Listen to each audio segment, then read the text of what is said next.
2, 1. Hey, this is AKM from the Dallas Fuel, and you're listening to the Centering. Okay, so let's start.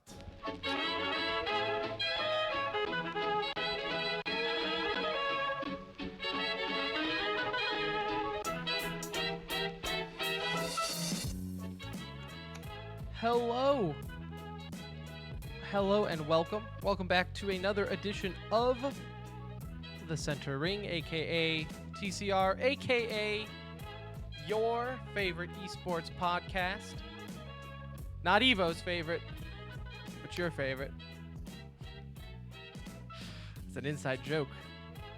Inside joke.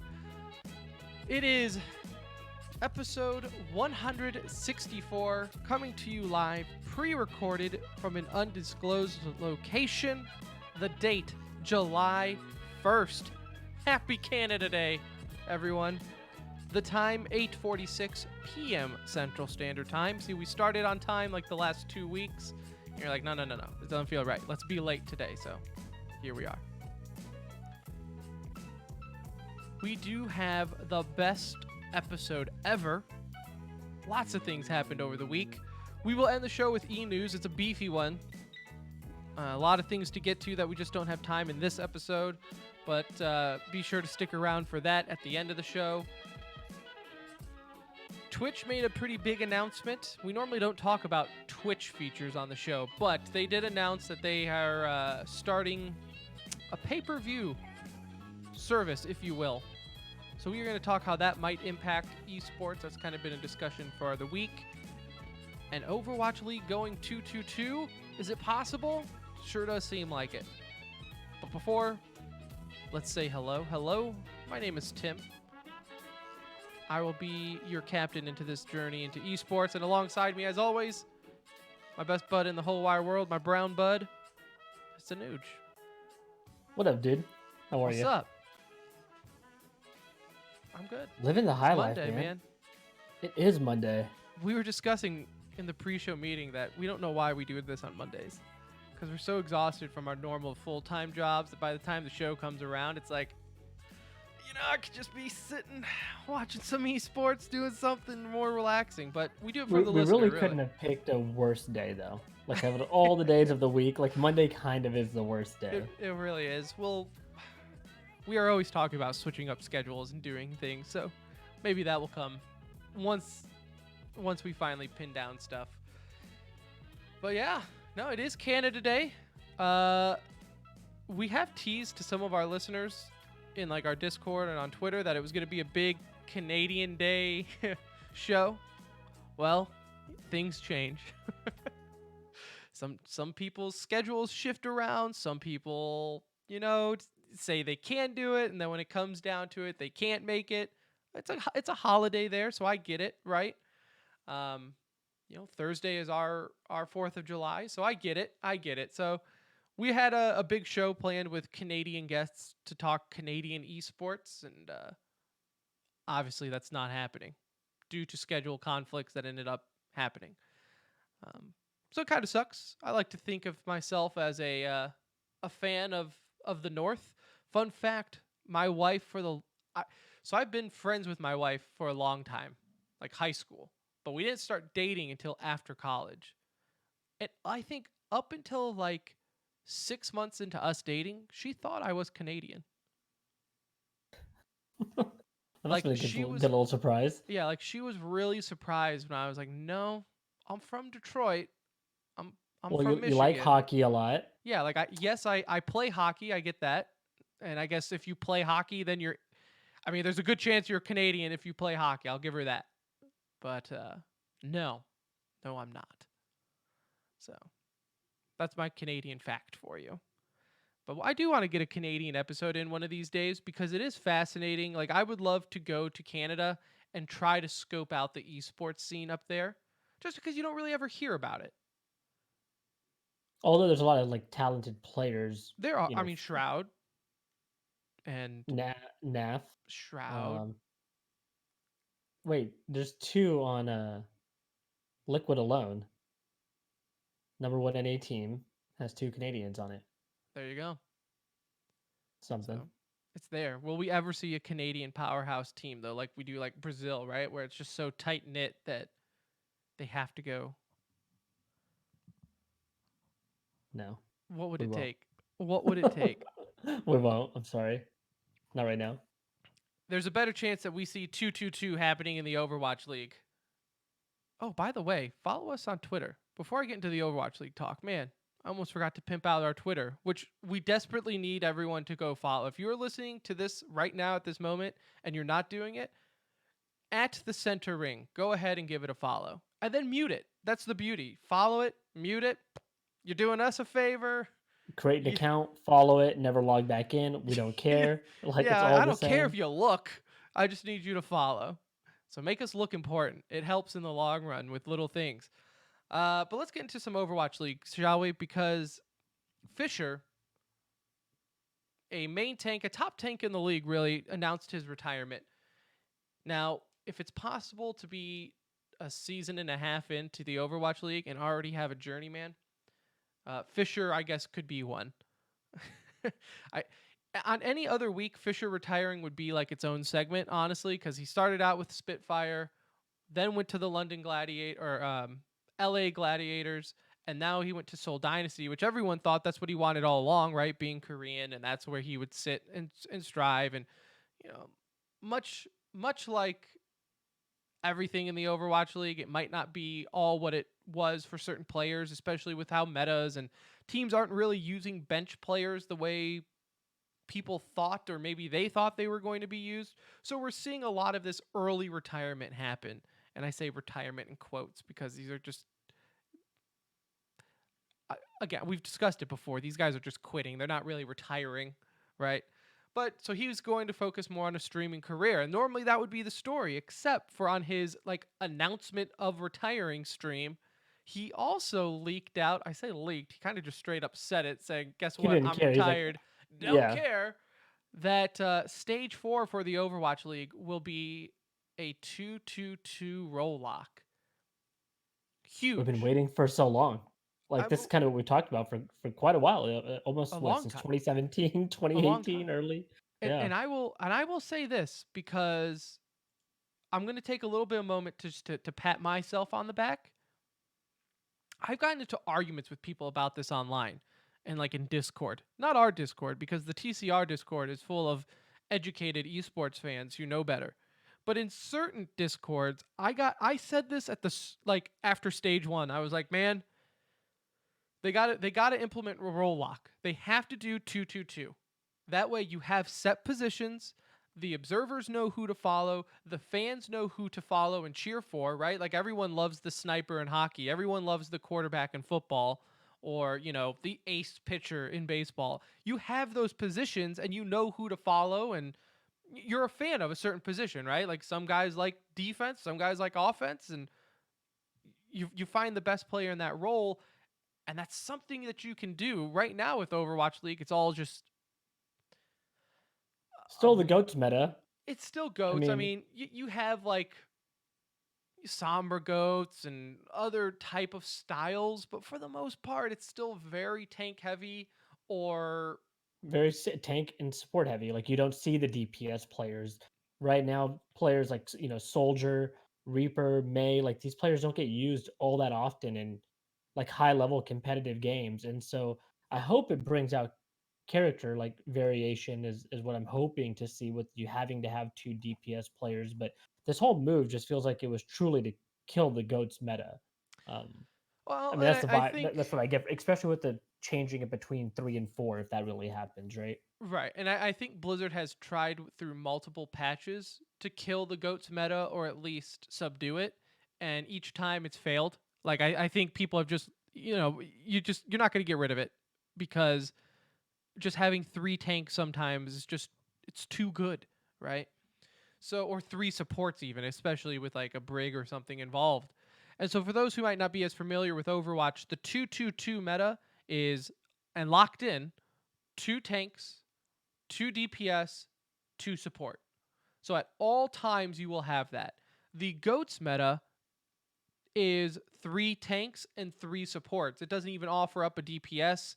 Now, some goats will have like a Sombra or another DPS thrown in there with 3 supports and everything like that, but that's very situational. And again, it's not like a Sombra allows for like when people say they want to see DPS, what they're really saying is they want to see headshots. Like that's they want to see the Widow or the Hanzo, McCree, 76, hell, like you said, even a May, right? Just give me something that can offer up that clutch jump out of your seat moment. Goats doesn't offer that. And I've argued with people saying like they always said like, well, no, that would ruin the creativity. That would ruin teams' creativity if you lock them into a 2-2-2. And my argument to that is what are teams being creative with now? They're all running goats. They're all running the same thing. And Yeah, I oh go ahead. being creative is just, and like you mentioned, is just changing out one character here and there, and it's a Right. temporary swap. Now there are going to be issues on the other end too, right? Like I mean, there's a couple things I'm concerned about. One being you might not see like a necessary change that needs to be made in a clutch situation where somebody was like, oh, if I bring out this character right now, this could potentially save the round for us or really change the Right. dynamic of the game that's happening. That will be really difficult to do, right? Especially if you're trying to bring in another tank. That means two people have to essentially be back in spawn to be able to do that. But I think overall, I mean, as a whole, I'm really excited for it. But there are also some nerfs that are going to need to be made, for various characters that could really be high, like maybe overly high impact. When you start to talk about the 2-2-2 meta. Yeah, and this is where it's kind of funny because I've been calling for a 2-2-2 roll lock all year, and now that it's finally here, I'm kind of like, why? Why now? Like this would have made sense if you did it in like the 2 month break between stages 2 and 3, and Yeah, it gives. And now, from what we know, that this is a uh, a unanimous team voted decision. Like every team said, like hell yeah, let's do this, right? So this was like don't be you can't make the argument of like, well, Blizzard, this isn't fair to the teams, right? Because they all voted. So say what you will, but I don't understand why now. And I think it shows that the Overwatch League is so loosely put together, right? Much like everything in esports, when you see behind the curtain how just things are just thrown together, because this could have been handled in the 2 month break. This could have been handled in a preseason test, right? To see how yeah. this goes. You have a contenders league for a reason, right? Why not do it there first just to see how it goes? Like you mentioned, like all these recent patches have kind of been placed on for the goats meta for not hero locking.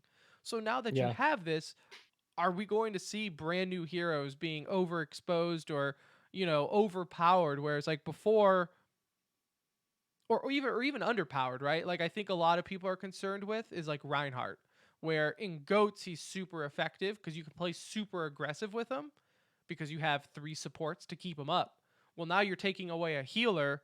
Can you be as aggressive? Will Reinhardt be even picked now? So, I understand that concern. I just don't understand why they're doing it now. From a competitive integrity standpoint, they had all the time in the world to try to do this at a better time. yeah. The timing is definitely odd. You would think, like you said, mid season or after the season. You never see big changes like this really come, at least at this point of the year. And they did this kind of last year too. Isn't that what kind of sort of screwed NYXL a little bit? Is Yeah, they made some sort of change to the it was game late in leading the year? into. Correct me if I'm wrong, because I even actually talked to the commissioner about this when I was at the Overwatch League finals. And I asked him like, what are the thought processes when it comes to implementing a patch, and is there ever a good time to do it mid-season? And he ultimately said no, there's not really ever a good time, but obviously you don't want to be playing on, one patch all season when it's constantly updating in game. And so they implemented a patch like right before the playoffs, which kind of killed, New York to their fault also, though they didn't prep as well. But that's besides the point. The point is like Blizzard has also done this before, you know? And I know like Kevin mentioned that, you'll pretty much always get champion variations and things like that. I wouldn't be so sure on that because again, right now there are no locks. The world is your oyster with these hero combinations that people could pull off, but the Overwatch League is such a monkey see, monkey do mentality where if it works for one team, by God, no matter how much we suck at it, we're also going to do it. Like, look at the Houston Outlaws. They're awful with goats. And finally, you started seeing them do a little bit resurgence, but then they went back to goats. Look at this past weekend. The Dallas Fuel, the one time, like the two maps they caught New York off guard is when they weren't playing goats. And then, like, starting map 3, they were like, I don't know if it was like a reverse psychology, went back to goats. That's like, why? Why go back? But it's because it's what everyone's doing, right? It's what the winning teams are doing. So obviously, this is the best meta. So I will say, It's proven, right? Like yeah, goats is a kind of just a proven method at this point. yeah. So it's almost feels like if you're not doing it, you're doing something wrong. The one I think what 222 will offer is you're going to see a lot of the old school players back. I say old school, we're a season and a half in, but like Surefour. I mean, even this weekend we saw Taimu play for the Fuel. You're going to see a lot of those old guys coming back, those old DPS players. And you know what? I will admit that I was wrong because I said in the Discord that Taimu, it's like he's done. Right, the dude hasn't even He looked great. he looked really good. Like Yeah. he did not look rusty at all. And I His figured widow play was fantastic in that game. Like he had so because many clutch he moments. hasn't played a single game, he hasn't been involved with scrimmages. Remember, he came out and said that a little bit ago. So it's just funny to me how I mean, I was surprised. I thought I was like, there's no way this guy hasn't played in a competitive setting at all. So I thought that was pretty good. Um, But I think you're going to see a lot of those players back. You even saw Logix get called up to Toronto's main roster from their Contender League team. Of course, he was Florida Mayhem's old DPS player when he played for them. And then he kind of got signed on and put in contenders just because there was no place for him in the league. Well, I don't think it's a coincidence that the 222 rumor started and then all of a sudden they're calling up a DPS player, right? Like clearly they're realizing like, oh, we might actually need more DPS. So I do think it's cool you're seeing that little bit of resurgence coming back to play. The one time I think you can see variation with this type of meta is say you're playing against NYXL, okay? And obviously they have top DPS players, or you're playing against a team with a top level Widowmaker, and you want to counter that. Well, your current roster does not allow you to counter it just because maybe your players aren't as good of a Widow, right? So don't try to do the Widow duel. Well, now maybe you can go back to being Dive, or maybe you have a better Hanzo that you could pick from. I hope I really hope teams are being more creative with this because when you think about it, like with hockey, back in the day, some teams like New Jersey ran the trap defense, right? And it worked for them. They did something different. You see it in football with different formations, or some teams focus on a running game, some teams focus on a passing game. It's not as cookie cutter with strategy. And I just hope with a 2-2-2, it's not as cookie cutter because I think that's what gets boring. I think we'll see cookie cutter in stage 4, however, just because the With not transition enough time time. is not there for them to really experiment a whole lot. You'll figure out what kind of works and just people will start to go with it. But I think, yeah, I mean, going into next season, that's ultimately the goal is to get more character variation. A lot of that is going to come by tweaking, right? And I necessarily don't want to see a bunch of buffs like making everybody stronger. It's almost like bringing it back a little bit and making them abilities not mean necessarily as much, like Sombra having an 18-second, silence on you basically. Like that's gonna be like really overpowered in a 2-2-2 meta. And so I hope they kind of bring it back and nerf some people rather than just buffing everybody to a really high level. And of course, everyone's wondering too what's going to happen with Vancouver because obviously they are dominant in this current meta, and they've also been the team to play it the longest. Because remember, they came from, they were Team Runaway coming from the Korean side of it, um, Korean contenders, and they were running goats before everyone, right? Like that's why they're so good now, is because they obviously didn't create the meta, but they definitely perfected it, and they were playing it way before uh anyone in the Overwatch League even thought about it. So we'll see what happens there. You so Kevin had said in chat, would you see pace of the game picking up in 222?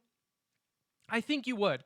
Now it's going to just be a different type of pace, right? Cuz like I said with goats you saw like intermediate nothingness happen, and then all of a sudden Ultimates are up and it's hell. everything would happen. Yeah, Yeah. you would have nothing and then everything all at once, right?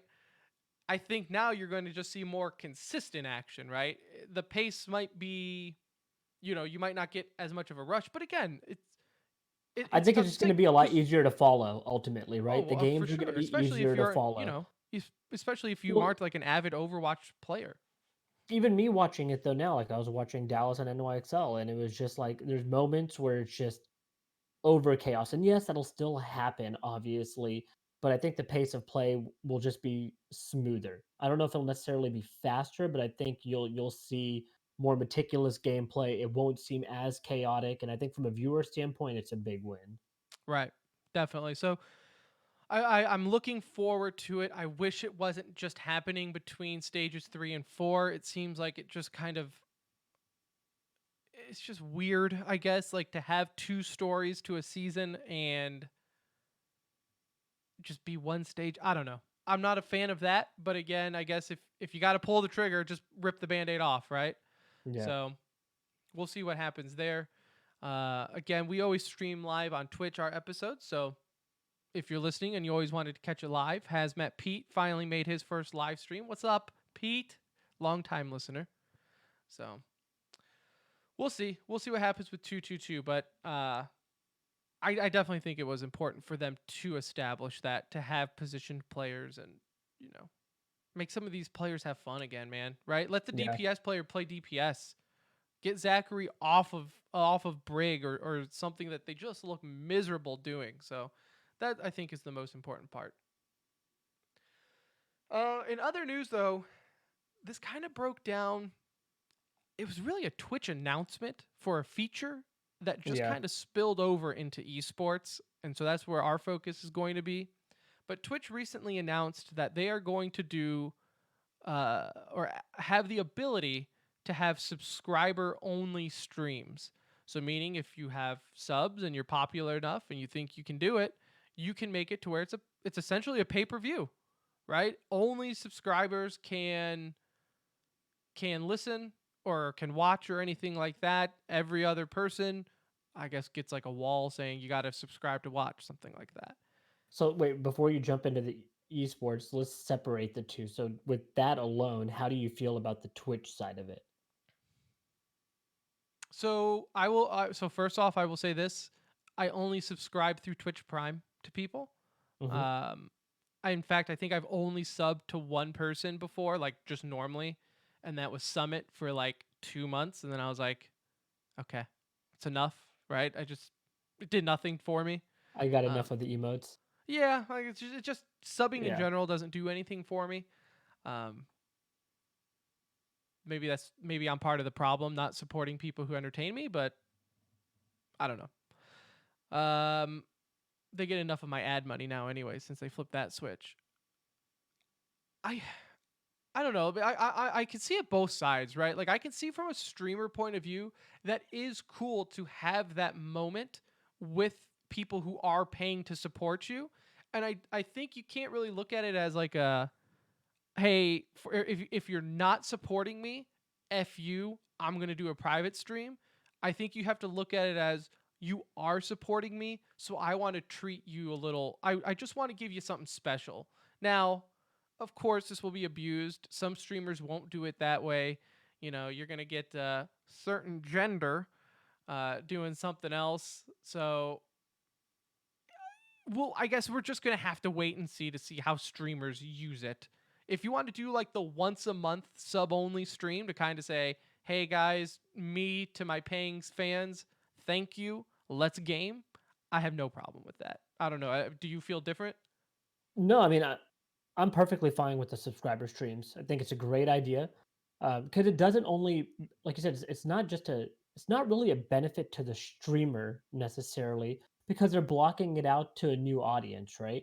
So Right. if they're on and they're streaming and they're in a subscriber stream, well, hey, guess what? Like new people can't come in and necessarily watch your content before they subscribe to you. Yes, it may generate some people that are like, oh gosh, I better subscribe just so I'm not missing out or I want to go watch, but you do, miss out on a whole just a new audience at that particular time, somebody that might be coming by for the first time.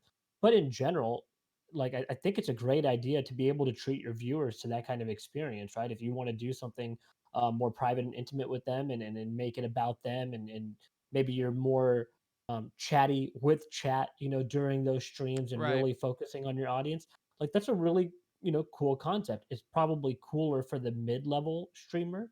um Yeah, because I mean, someone like Shroud, I mean, his sub only stream is going to be just as crazy as like It's that. gonna be 10,000 people, probably 20,000 Right. people watching, like it's not, um it's probably not gonna change the viewer experience unless he's like, "Hey, I'm going to do this on a subscriber stream," and it's something that he normally, doesn't do or doesn't play, or, maybe he's gonna play with his viewers that day, whatever it may be, they could do a number of things. So, I think the concept is cool. I don't have any problems with it because, again, you're paying them, and if they want to take the chance and lose out on a new audience, it's a risk they're willing to take to have their enjoyment with their subscribers. So, um, a little gift to them. I mean, in that sense. So I don't have a Yeah. problem with it, and I don't subscribe regularly either. I subscribe through Twitch Prime as well. Yeah. That's exactly how I go. To Pete's point, he's saying if they do pay per view, then ads better be removed. Correct me if I'm wrong. I'm pretty sure if you do sub to someone, you don't get ads on their stream. Other Is that than how that works? yeah, so it used to be, and so this is why like ads are all of a sudden blowing up on Twitch. Not only did they just add more, but they recently changed it to where, because it used to be where if you were Twitch Prime, you didn't get ads at all, and then they recently changed that policy. So that's If you're why all these people are okay, used to not having ads because they had Twitch Prime, and now all of a sudden it's like, what the hell? Like every time I blink, there's an ad. So Twitch streams for half a second, 30-second ad pops up. right. So it's rough there, but that's a good segue into the esports side of it because as much as I was like, oh yeah, it's a cool idea for streamers, right? To treat the people like you said, it's a nice little gift to your supporters. On the esports side of it, tournament organizers have to be very very careful with how they approach this because it could destroy what you might think is going to be a big event. And I say that because to link in Twitch ads, right? Like there was no easing the viewers into those Twitch ads. It's just Twitch flipped that switch, broke it, and said, "Enjoy your ads, suckers." And this is my problem here, right? And this is probably just a whole revenue model with streaming, anyways. Is so I'm sitting at home, or I'm on my phone, and not actively watching a tournament, right? Um, like the Dota major was this weekend, the epicenter, and I see on Twitter, like, oh man, look what's coming back! Like this is insane. I'm like, oh man, maybe I should turn this on real quick. So I try to get on my phone. All of a sudden, I open up the stream thinking I'm going to go see the action. No, you're not, because there's going to be a minute long ad before you get there. And then all of a sudden, the ad's done, and like I just miss a team fight. And I'm like, Yeah, I mean, the difference between the advertising, because like in football, right, you have scheduled breaks. I'm not missing any of the action for the commercials, so I don't really care. But on Twitch, when I'm in the middle of a match and then for whatever reason the stream hiccups and it gives me an ad and I'm like in the middle of watching like a Counter-Strike like 2v1 situation and I'm seeing this ad, it's like what the hell is this? I agree with you. It's pretty killer the way they time them. I don't have a problem with the ads. I understand that Oh, they of need course. to be Hey, there, right? make your money, right? Yeah, but the timing is pretty awful the way it's set up, especially for, like you said, a large event. And another thing that you touched on that I want to dive into a little bit is how tournament organizers are going to approach this to the audience.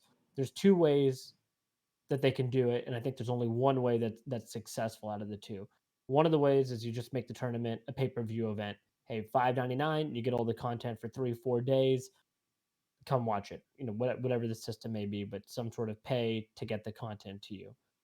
I think that's a failure. Like a would 100% be a complete bomb, bigger than ESL on Facebook. Your viewership numbers would drop by 75%, if not more, in my mind. I would Right. just see like very little viewership coming to those type of events, unless it's maybe a major. Even then, you're But gonna get even then, half. dude, you're gonna get so many people. I mean, we'll Yeah, do it obviously because we do the show and like we are people the will do it, outlier. but it's gonna be the hardcore fan that does Right. that. It's not gonna be You're not gonna the get the casual window fan. shopper. No, it's gonna be CS:GO fans only. People tune into CS:GO events for majors because 'cause they're, again, easy to watch. You can just jump in, you see the chatter going on Right. online, you're gonna go tune in, right? The other way to approach it, I think this is gonna be a great model if they're able to implement it properly, is you pay to get additional content on the stream, right? So, Yeah. for example, if I wanna watch a POV of my particular like, my favorite player, and I have the ability to, like, look in on him, get additional stats throughout the match that maybe you can't see consistently, and have that piece of it, that would be really cool. Yeah, Like and I they would be already do willing that to with do that. Overwatch, right? They have the command center or whatever they all access pass for the Overwatch Yeah. League, and I do pay, and I think that's like $30 a season, and I do pay for that, and I have no problem with it. You get some in-game skins, and you get a little bit of something back for it. But also, it's like while I'm watching it, like say I just want to watch DPS players, or I just want to watch, like I play a lot of Zarya, so I just want to watch AKM play on Zarya. I can just go to AKM's point of view. I still hear the play-by-play going and everything, but it's just his angle, right? It's his POV. And to me, I have no problem paying that. Now, if you didn't want to pay for it, that's perfectly fine. You can still go watch the free stream, right? So So they're not I losing know anything. you. I know you. So what percentage of this was tied to the skins, and what percentage of this was tied to the viewing ability? Oh man, probably like an 80-20 skins. 80-20 skins. Oh, So I thought, oh yeah. how often are you watching POV views in Overwatch with your pass? Probably like 10% of the time, 50% of the yeah, time. maybe like a map a night. So I don't even Okay. stay on it very often, right? It's really only if I want to see certain players and like, okay, how are they playing on this map in this scenario? And that's when I'll tune in. It's definitely Would not how you want to watch the entire map. would you have paid the $30 if there was no skins involved? Probably not. Yeah. Probably not. So for a game like CS where they can't do one flat rate fee throughout the year, right? It doesn't work like that. They all have their own Right. Twitch streams that they do it on. So I think a per event basis would probably work better, at least for me personally. I'm more okay paying $5 at one time than like paying like 30 or $40 and then not catching Something. 80% of the matches because I'm watching it on my phone or wherever else I'm watching it, right? Um, so you're right that they have to be incredibly careful with how they approach it because it could be a big turnoff. They didn't believe that would be the case with the Facebook deal for I'm just using ESL in this particular example. Right. But ESL and a lot of people really push back like this won't affect viewership. This is not going to make a difference. Like people will go there if you want to watch the game, you're gonna go watch the game. Well, hey, turns out they got 1/10 of the viewership on Facebook. Never really worked out, and now they're back. So um, same thing here. I think you just got to have the right approach, provide the right type of content, enough content to make it worthwhile, but don't do it to where it's just a pay to watch model because that, in my mind, would just Well, blow up. and again, it can't be just the flip you switch either. Like it cannot you can't just be like coming up for the next major being like, "Well, this is a sub only stream now. Suckers, like enjoy the finals or something." Like you're going to have to pick and choose when this might be the best time for it. Um, and whether or not, these places do like a talk show or something and then do that once a week and then make that sub only and so maybe that helps, but I just feel like the esports world and even just the Twitch world is so rooted into the free aspect of it. I'm surprised I'm surprised we've gotten to this point before we got to commercials. like actual commercial breaks. I'm not talking about seeing the same, safe pay commercial 100 times during a CS:GO event, or the same bio on Optic Gaming during a Call of Duty event. Like, I mean, like an actual 4-minute commercial break with a variety of ads. I would be All okay with that me personally. and I me mean, if they too. decided to do that, like, it gives me a minute to also get up and go Yeah, do what I need to do. It's not like and it's I'm just YouTube where you can surprised pause it. we got to like the idea of a pay-per-view before we got to that. Um, Now, granted that you know, this is all speculation on how they would actually of implement it, course. right? I We mean, no, don't know what they're thinking on that end. You just hope they don't make again, you don't see a really dumb decision here. Um, I'm all for additional content. Like if they give me a reason to pay for it, great. right. What would be funny is if it was like, hey, every map 3 in a CS:GO tournament, you got to pay $5. You want to see the end of this match? You want to see the BO3? You want to see map Because 3? the other thing too is $5. like like what happens if multiple tournaments, get on board with this, and then on one weekend you have, CWL event, Counter Strike event, and then a Dota tournament, and you're like, I'm about to drop $40 just to watch this stuff. Like, what the hell is wrong with me? How did it get to this point? You know, I I don't know, man. It's in a world where we are moving away from paying for cable and being cord cutters. I'm going to find it really hard to believe that everyone is just cool with paying money to watch something that they've gotten for free all along. And if you're not offering them anything more, like I think it's uh I I think it's ignorant to see people on Twitter, and when I say people, I mean people within the CS:GO scene, saying how viewers and listeners and fans are being greedy for wanting stuff for free. Like, I've seen some people tweet out like saying like, imagine getting something for free and then being upset to ask to pay for it. And to me, I'm like, well, that seems reasonable to be upset about it, right? Like, I don't Yeah. think you can back charge me for something that I used to get for free. Or, if let's say you own a restaurant and you gave a free cookie with every meal, right? And then all of a sudden I go there one day and the cookie's actually going to be $3 now. And I was like, oh, well, never mind. I don't want the cookie. I can't believe you won't pay for this cookie. You took it for free. Now you won't pay for the cookie? It's like, well, no, because it wasn't worth $3. It was worth being free. And now you have to have these, because imagine the average people too. It's like, I don't know. Like, you have Like I kids said, on this. You have people where it's just like, if they want to make money on a traditional stream, you got to go the advertisement commercial break route. Like that's your right. best bet to integrate that in a way where you can consistently make revenue. And hey, maybe the paid stream is a no ad stream in the sense Yeah. of like maybe they give you different content during the commercial break. I don't know. I mean, when we say no ads, I'm not talking about those 30-second ones that pop up here and there. Like you said, have true Yeah. advertisements, proper commercials. Advertising that went to the tournament organizers. Because those ads, I know they have like the little blurb saying, like, these support the streamer. I'm like, let me see that stat, Twitch. Like, how much is this really supporting the streamer and how much of this supporting you? I'm talking ads that go into the tournament to help pay for players, to help pay for the thing. It's just, and then, have the sub be, maybe that's where you actually have like intermission, right? You want to hear them break down the match and everything. Maybe that's where you can do a sub only stream for like higher level. I do think it's always important to have someone breaking down in between games just for the casual viewer. Um, but man, yeah, like, I don't know. I don't know. I know, like Pete says, and Josh agreed with him in Twitch chat, saying like it could kill growth, and I could absolutely seeing it kill growth. I mean, look at UFC, right?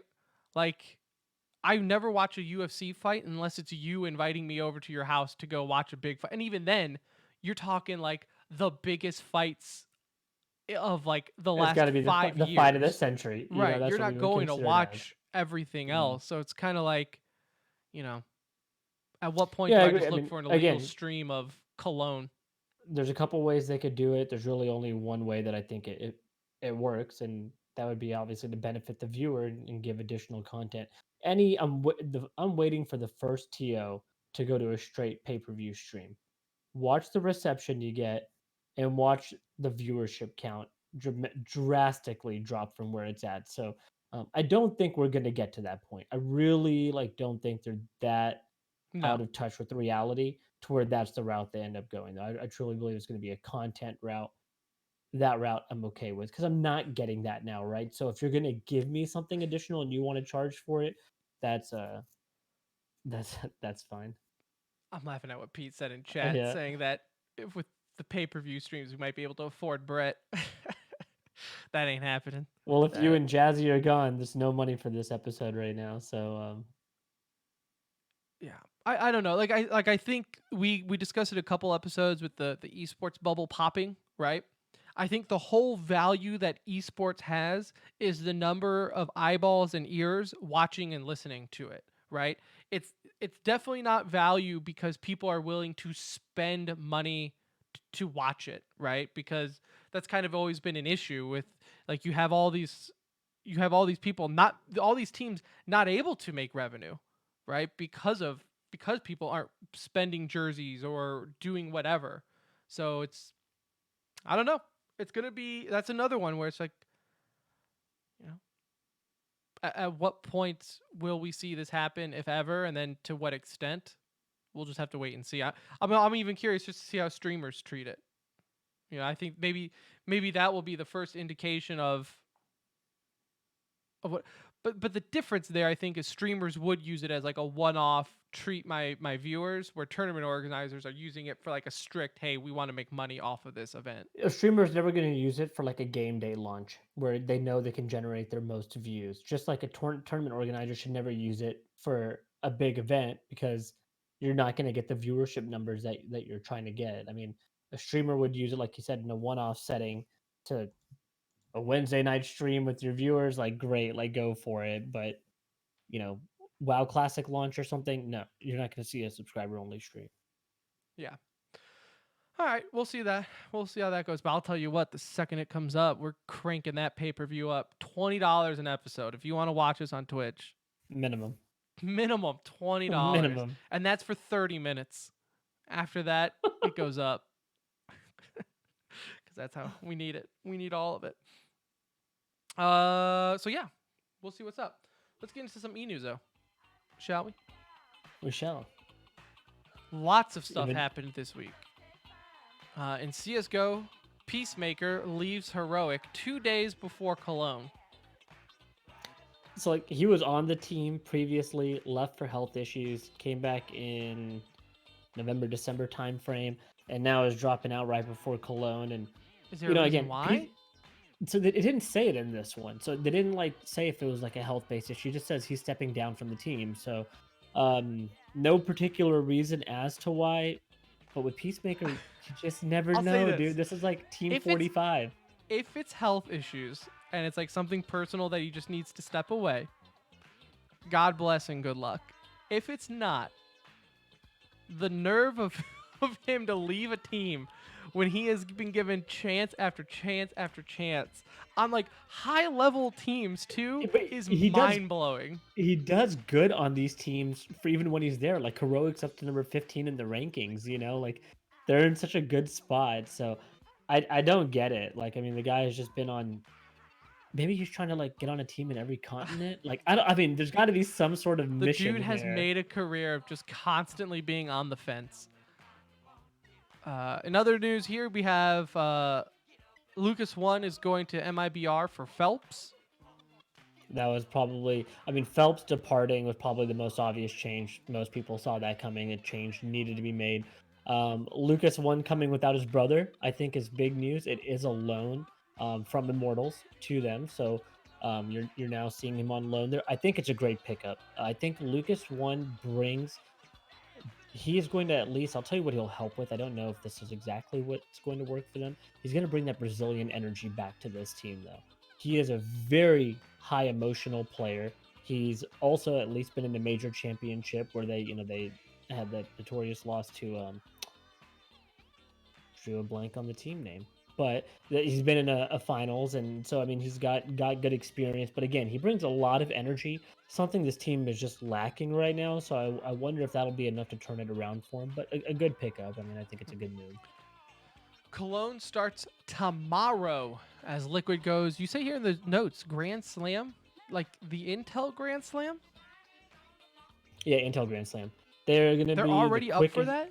Yeah, it's like the quickest. So it took Astralis like 230, 40 something days around there. These guys are doing it in like 82 days or something. So What? if they win Cologne, they'll have already wrapped up the Grand Slam, and that's going to be incredibly quick. So I remember when they $300,000 first tournament, announced that, I 1 was million like, on the line. I remember when they first announced the Intel Grand Slam, I was like, no one's gonna win that. And then it's like now teams are like back and forth just winning it.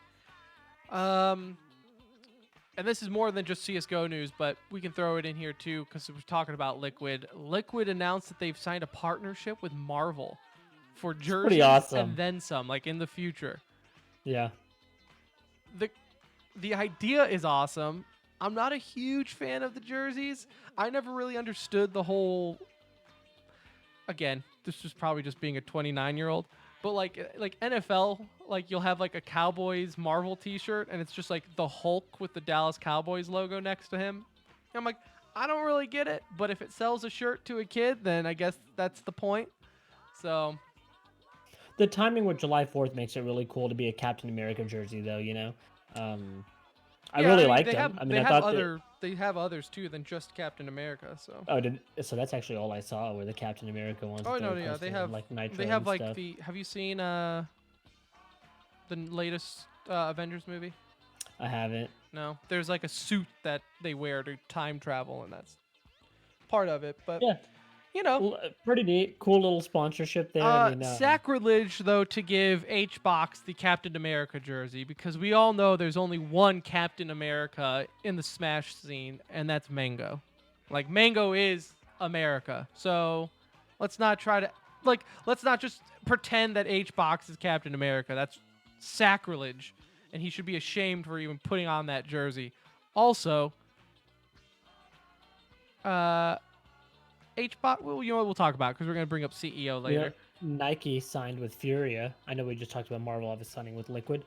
Nike actually signed with Furia. That's Neymar's, like I think he's part ownership on that team.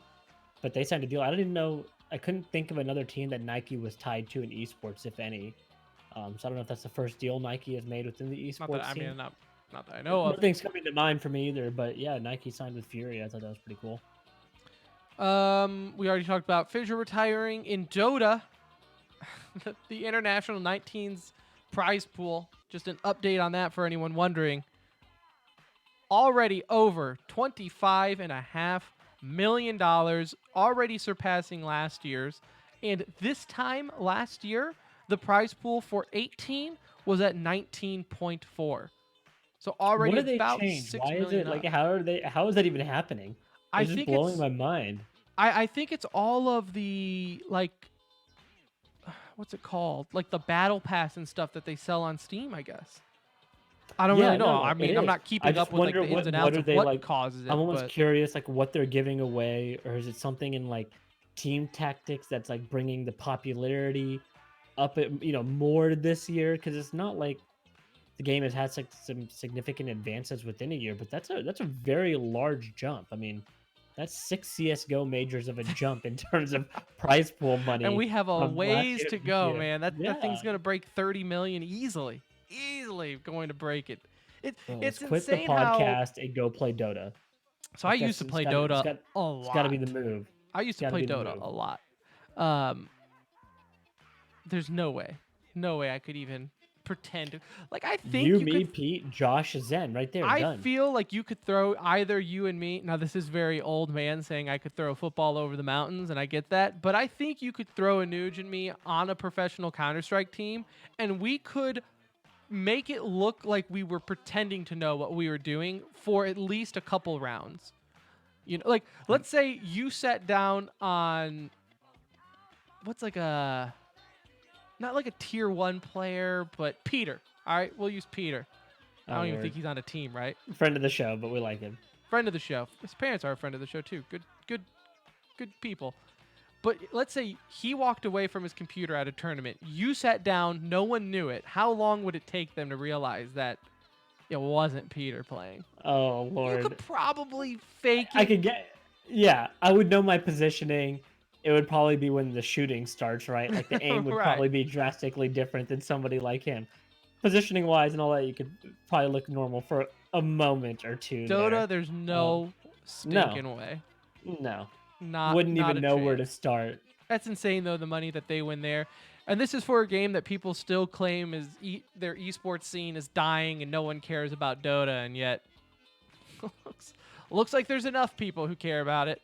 25 million. And to the be epicenter, exact. as I mentioned earlier, that was still pulling in, 150,000 viewers, and that was on like the Russian stream, right? Yeah. It was peaking over 200, 300,000 views. So Vici Gaming ended up defeating Liquid 3-2 in that. It went to a best of 5, but I'll be honest, game 5 was pretty lame.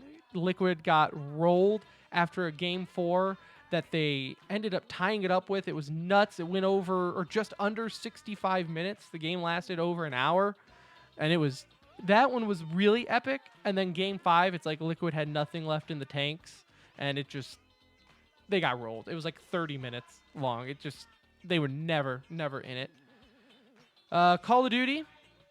Boy, I was not expecting this news earlier today. This was exciting, man. At all. Optic Gaming announced that they will be the LA franchise for the upcoming Call of Duty franchise league, and Minnesota will be the second city getting a team. No word on the names or anything. We still don't know what the rules are there. But the Vikings family, the ownership of the Minnesota Vikings, will have the Minnesota team. Yeah, and it's the first team to be announced that's not tied to Overwatch League. So that's also kind of important to note, is they don't have an Overwatch League team, and they were able to acquire a franchise within the Call of Duty League. For Optic, this is just Immortals doing what's right. Like, Immortals did not mess this up, right? They brought it in with the Optic Gaming branding. It looks like they're allowing them to use their branding by the way they promoted this announcement. Because why Yeah. would you promote it as Optic Gaming like LA? Right. If they were going to make them redo the branding. So it makes me believe that we're going to see teams keep their branding for this, and teams that come in that are new will obviously come up with their own. But big announcement. That was really good to see. I mean, it's getting me more and more excited as we go here. I'm really ready for this to take off. And I know listener Pete right now in Twitch chat is a big Call of Duty fan, and I'm going to say this once, and he can argue with me after the show in our post-show chat with our listeners that we do every week. I see a lot of people on Twitter going like, well, this isn't Hex Optic team, so who cares?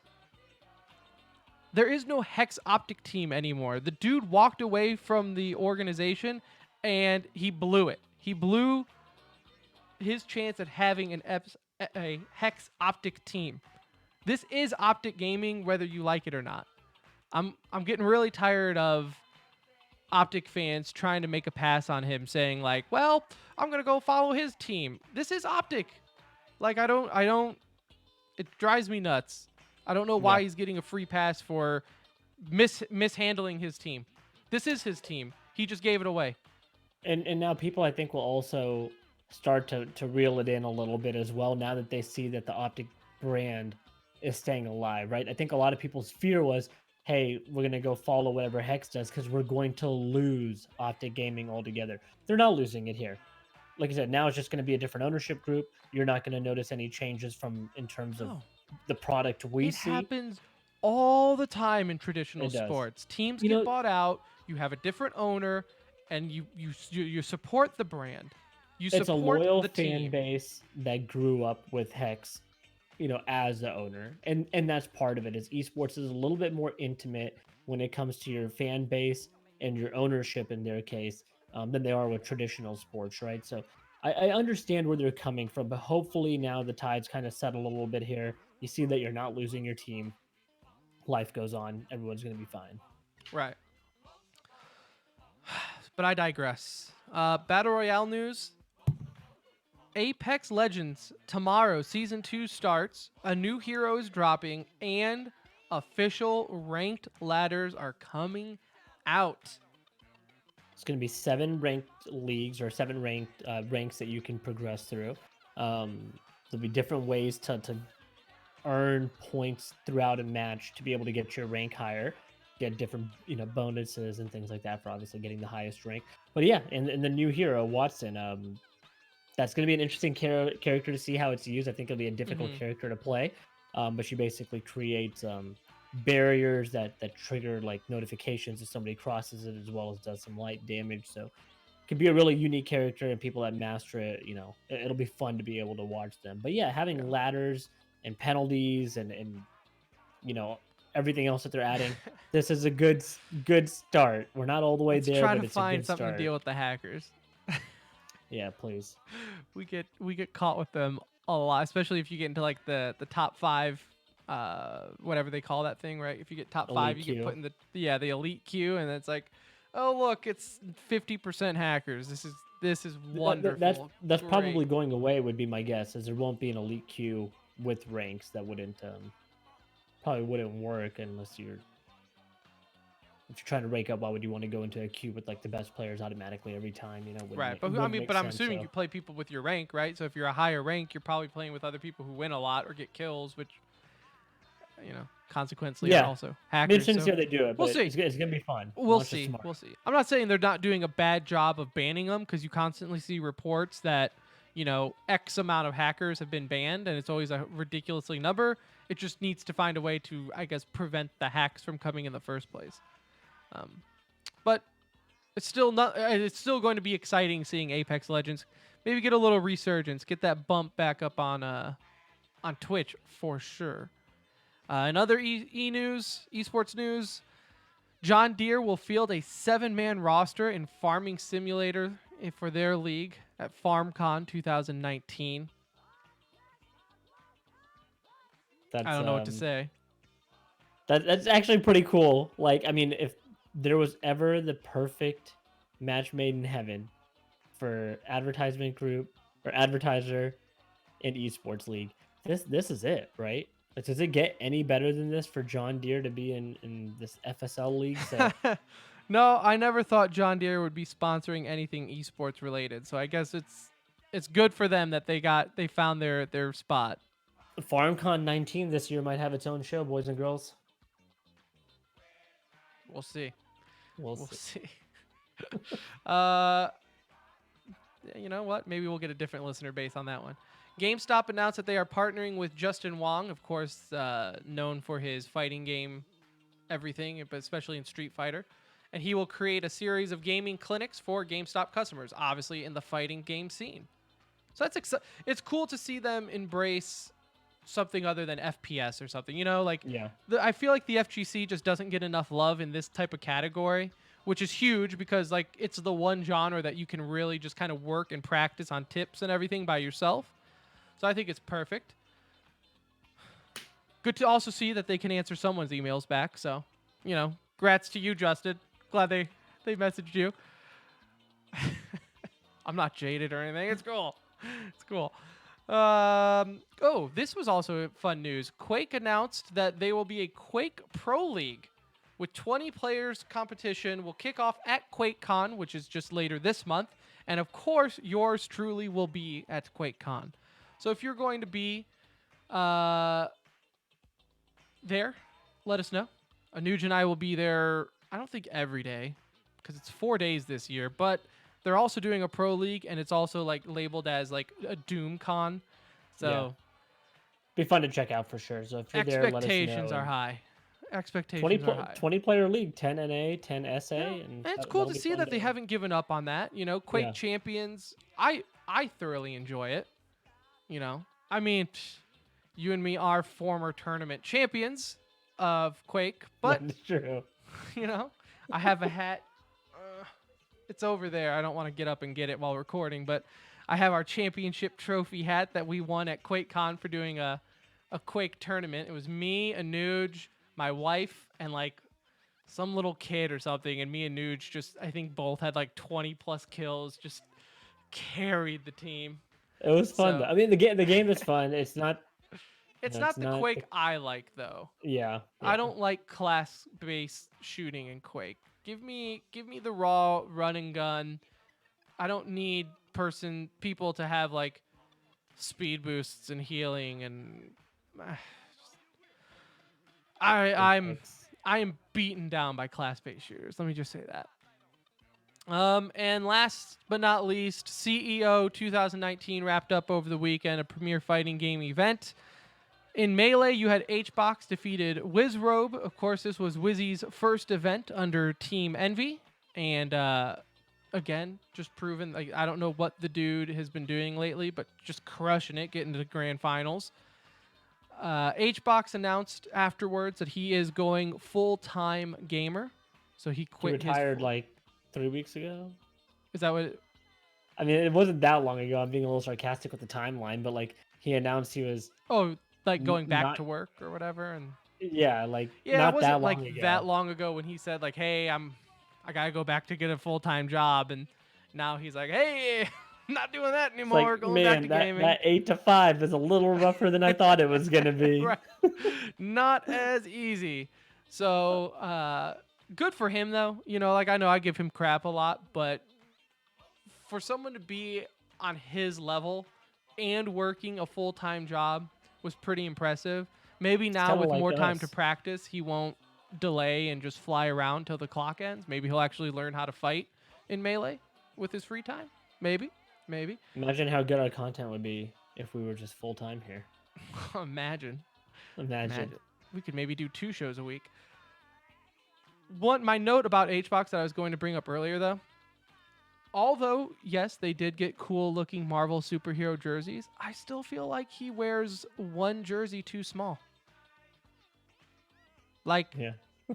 if he wears, say, an XL, maybe go the 2XL. No shame. I wear 2XL, all right? I just like a little more loose, right? I don't need it hugging my hips. So, that's just my little one fat man's advice to another larger man. Just get another size up. In Ultimate, MK Leo defeated Mars. Ally got 3rd place. Still orgless. Ally still does not have an org. Curious to see what happens there. Of course, former Cloud9. Then he had that run-in with the rape accusations. I don't really know whatever happened there. Obviously not anything serious if he's still going to events. Just kind of curious to see what happens. And in Mortal Kombat, Sonic's Fox defeated Dragon, so he is once again proving that he is the best Netherrealm fighter of all time. Gave his trophy away to a little kid. Did he really? Mm-hmm. What Same kid he gave it to last year. He didn't get the gold last year, so he said, if I see you next year and I get the gold, I'm giving it to you. Well, he saw him this year. And... What if it's just like a family friend, so he gives it to him every year, but then like later on they just swap it back, and that's why he keeps giving it to the same kid. It's like making a donation to your own charity. Right. Right. So, we'll see. But no, yeah, good on him, man. It's always cool to see. Like I said, he's another one that I enjoy hating on just because there's so much to hate on him for. But he also seems like an awesome dude, though. Yeah. Yeah. So it's hard. It is hard. Well, Anuj, that was a hell of a show. And look at that. Before we started recording, you were like, this will be like 45 minutes. And look what happened. It's impossible. Great Twitch chat interaction today, everyone. Good work. I'm proud of you, Zen, Pete, Kevin, Josh, everyone in the chat. Pat yourself on the back. If you weren't in the chat, we stream every Monday around 8:30 p.m. Central Time. So hop in, say hi, be a part of the conversation. You can also be a part of the conversation by joining our Discord, which you can find on our Twitter @TheCenterRing. Again, if you're not following on Twitter, do it. Grab your friends' phones and follow us. Grab your parents' phones, follow us. Get everyone to follow us. That's your homework for this week. Let's pump up those numbers. Let's pump up the tires. All right. We got some rookie numbers right now. We need to pump. I need Chinese stream numbers right now. I don't care if they're fake. I just need them big. All right? We will be back next week. Obviously, talking some Cologne, getting back into Counter-Strike. Lots of stuff going on there. For Anuj, I'm Tim. We'll see you guys.